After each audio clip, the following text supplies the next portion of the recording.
What were the other questions, Bear? I'm sorry. What additional functions being performed by the central government will you hand over to LGUs? At this time, there's no way that we can hand over more functions to the LGUs because our goal is really capacity building. Now, handing over functions to the LGUs will be a function, probably to me, of a regional devolution. I'm not saying federalism. I'm saying perhaps increased autonomy, particularly in areas in the Visayas, areas in Luzon, where probably we can even allow them to charter their own companies, have their own corporation codes, where there can be a competition between regions for best practices, most investment-friendly destinations. And this competition perhaps may increase the whole because of more effective synergies within the region and competition among regions. That perhaps is an experiment that we can do, not so under this constitution, but probably one that can be evolved later on. So what's the third question? Yeah, the third question is, how will you ensure that the devolution rules are complied with? Well, the devolution rules are complied with if the Constitution firms up really in whole the local autonomy provisions. But we have to have an easier formula for that. And I propose that Congress be given the power to give increased autonomy or what have you, rather than a constitutional amendment for each and every devolved area that you need.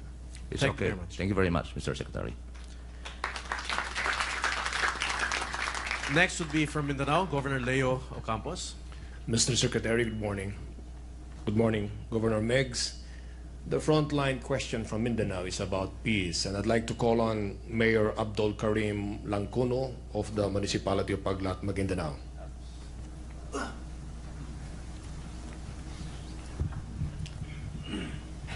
Thank you, Governor.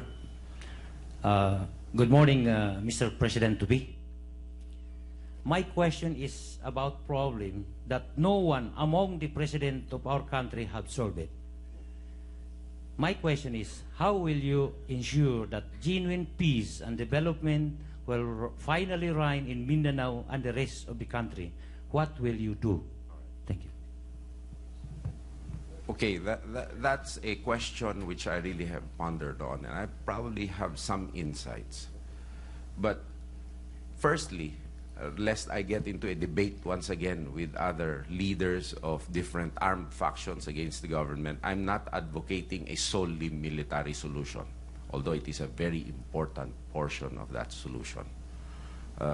Several distinguished figures in the rebel side, in the separatist side, have been saying that I'm a militarist. Far from it. However, I will ask you, do you have a solution to the whole of Mindanao? Probably, maybe in your area, yes.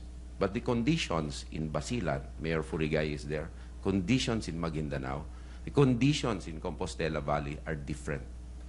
But there is one commonality. There is one commonality, that there are armed groups operating.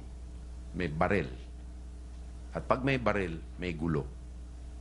At pag may baril, hindi tayo makakakuha ng solusyon sa problema. Because then the atmosphere for democratic discourse and debate is gone. There is no freedom in the atmosphere anymore.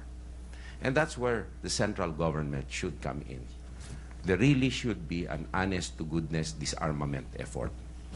No, on all armed groups, non-governmental armed groups. Now, secondly, why have we had periods of relative peace and this is not continued? Why?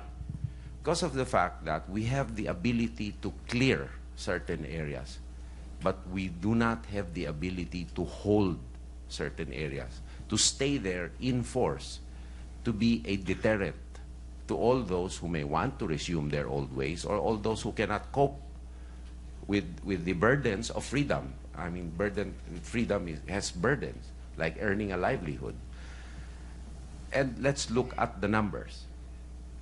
We have only 120,000 soldiers for 90 million Filipinos, for 7,107 islands. 130,000 policemen only. Our neighbors, Malaysia, for example, no internal security conflict. It is not an archipelago.